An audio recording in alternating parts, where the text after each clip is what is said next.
तर माझ्या व्हॉईसमध्ये पहिल्यांदाच मी प्रयत्न केला आहे बोलून रेसिपी टाकण्याचा.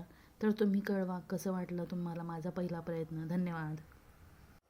या वालाच्या शेंगा आपण अशा छान निवडून घेतलेल्या आहेत. कढई अशी छान गरम झाली की त्यात आपण फोडणीसाठी तेल घालूयात. तेल तापलं की त्यात मोहरी घालूयात.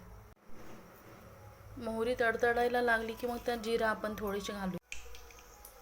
जिऱ्यानंतर हिंग, निवडलेल्या शेंगात पाणी घालून स्वच्छ धुवून घेऊयात. थोडीशी हळद,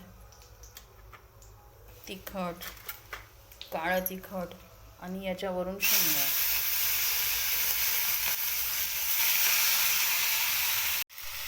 फक्त थोडीशी फोडणी जळणार नाही याची काळजी घ्यायची. हे सर्व मिश्रण एकत्र करून घेऊया.